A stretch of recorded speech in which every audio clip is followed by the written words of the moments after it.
Okay guys, today I'm reviewing the Audi Q4 e-tron.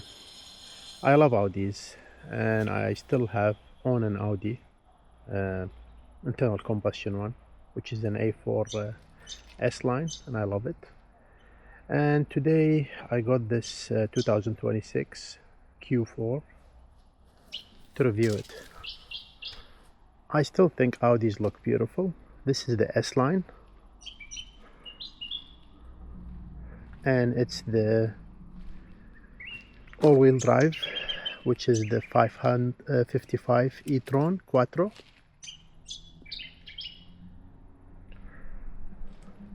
As you can see, it has traditional door handles. This is the charging pod. We can see it has up to 11 kilowatts of AC charging, and in this model 175 kilowatts of DC charging.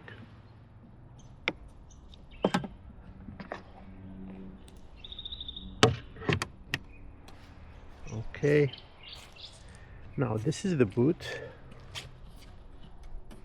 You find it? Yeah. It has a decent boot capacity, actually, around 500 plus liters. If we remove this, we can see that there is not a lot of understorage.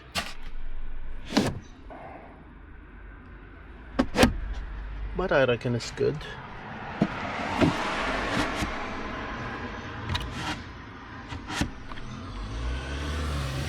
Decently padded, and you can see that you can actually remove.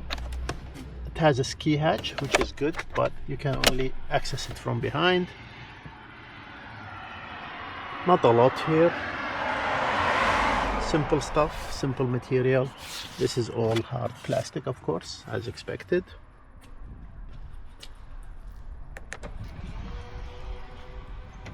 Now let's go to the rear seat. Of course, the driver's seat has been set to my height. I'm around 178 centimeters. I think I was taller in my younger years. I was a 180. We can see here that surprisingly for an Audi, it has amazing legroom. It's quite good.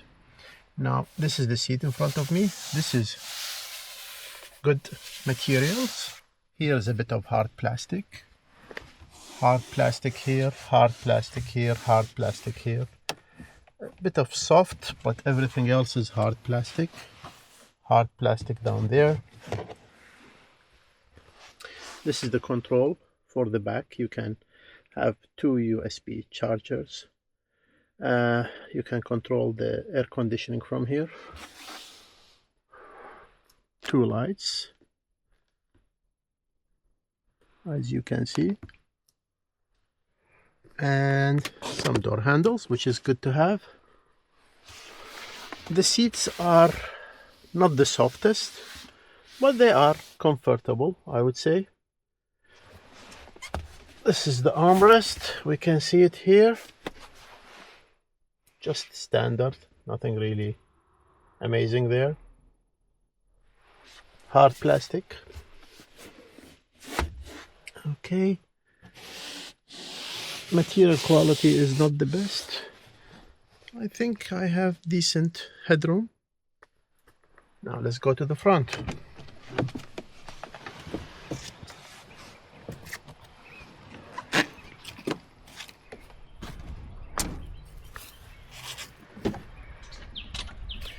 Okay, let's look at this door. Again, glossy plastic here, which is good. Hard plastic, little bit of soft material, hard plastic, little bit of soft material, hard plastic, even here.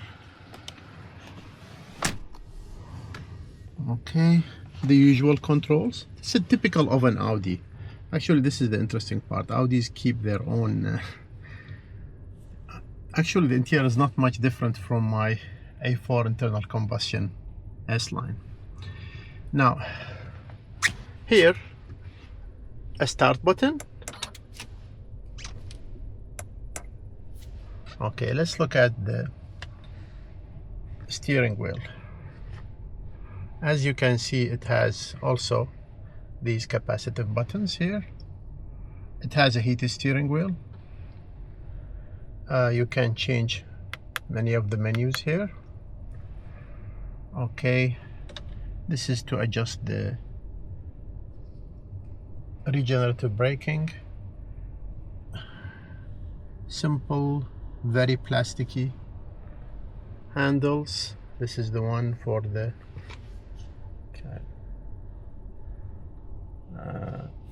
cruise control, also simple, very plasticky, similar to all Audi models from 2018 till now. The leather here is not so bad, hard plastic here. This is supposed to be the S line. Now here, all hard plastic, very hard plastic actually. This one doesn't come with the optional head-up display, which you can get as an extra pack. The seats themselves are not bad. They are adjustable, and you can store up to 2 seat profiles, which is very limited. Okay, now as you can see, we have the driver display. We have a simple, very old setup of the instrument here, nothing major. It's simple and very similar to all Audis from 2018 till 2025. The good thing is we have some manual controls for ventilation, which is quite good. You can have heat seating. It does not have, of course, massage or ventilation. That's a no-go with Audis unless you get the highest trims on the new luxury Q6 e-trons. Now here we can see the different drive. This is the drive selector. You can see we have rear, neutral, and drive with the control. It does not have a one pedal control. Just to tell you, there is no one pedal driving on this car. Now it has some sort of camera, which is a surround camera. I wouldn't call it a real 360-degree camera. It has auto park assist, which is quite good on all Audis.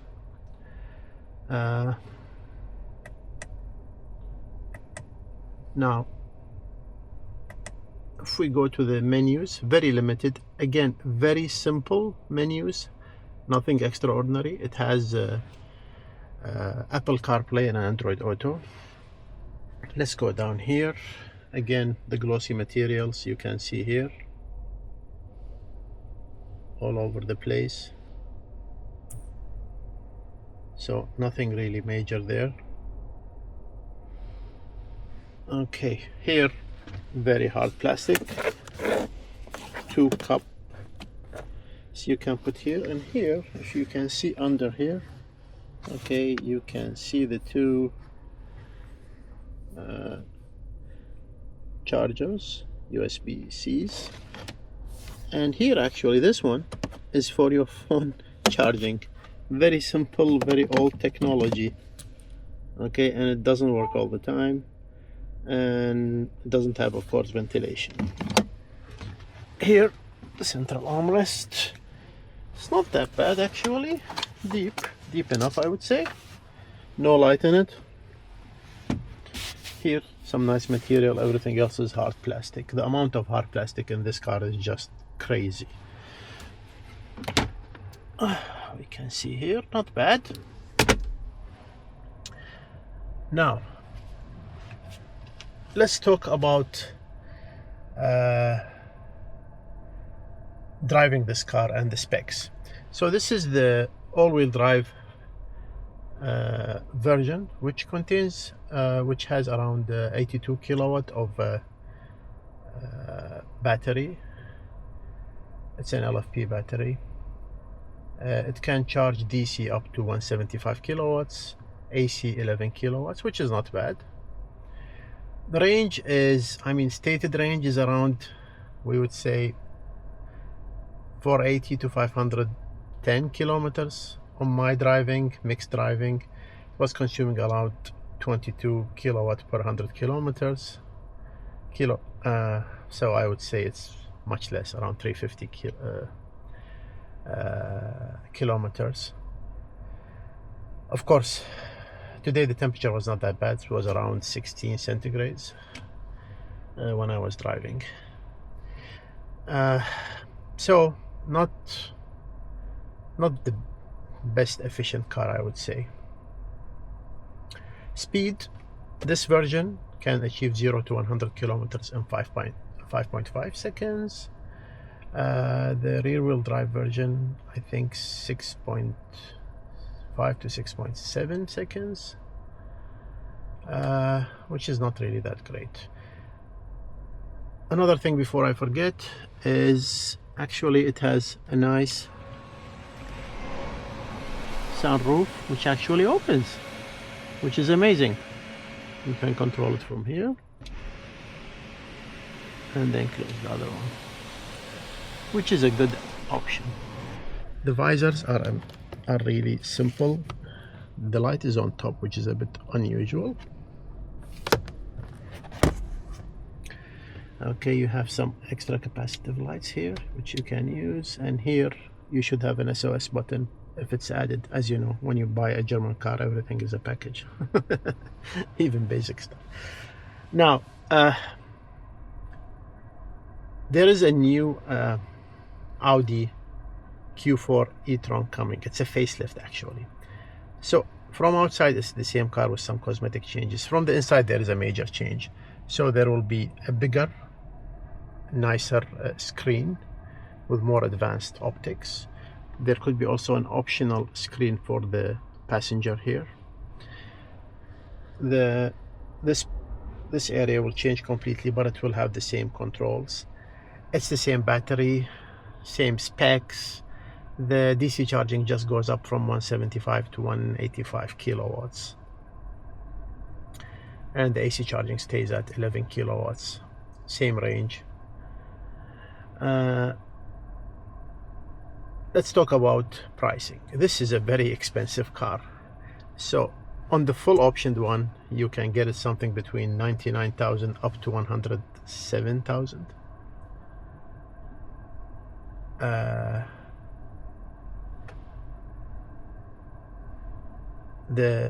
What tells you a lot about the price war now affecting Audi and the German car makers is now the new facelift version is coming at a whopping $20,000 to $25,000 less for the same specs, which tells you how much pressure the Chinese competitors are putting on German cars. So the new one will be something between 80 to 86,000, which is crazy, which tells you a lot about the price margins the German competitors were working at. Now let's talk about driving dynamics. It has a typical coils for damping, nothing extraordinary. It drives like any Audi. Not particularly spirited, very good control, dynamic to a certain degree, not very sporty, although driving it on the dynamic so-called sports mode did not really change a lot apart from stiffening the wheel a bit, which is already stiff enough in my opinion. You feel connected to the road, but it doesn't really stand out like a BMW or a Mercedes in terms of its dynamics. And actually my A4 has a much more better, superior dynamic performance. I found the regenerative braking to be honestly inferior. No one pedal drive whatsoever, and the brake pedal is horrible. I don't know how it was designed. It will really be uncomfortable driving it, because you will have to put so much pressure on the brake pedal to put this car to stop. You'll get used to it, of course, if you own the car, but I feel it's the whole design of the acceleration, deceleration, and the brake pedal feeling was not optimum in this car. So in my opinion, in this category, which is the small to medium SUV, it's around 4.6 meters, you would be better off getting a Geely EX5, which is a much more premium car for less than half the price. You'll be better off getting the BYD Atto 3 Evo, but I would recommend waiting for the all-wheel drive version, which will come next year. I think there will be better alternatives, and of course the Mona LO3, which will be coming soon, will be superior to all of these options. I love Audis, but to be honest, I was disappointed. I'm going to get, once we get the facelift version, I'm going to review it for you, although what I think, I mean, it's going to be the same car apart from some cosmetic changes. And hopefully I'll try to get the Q6 e-tron for a review for you guys. Thank you so much and have a great day.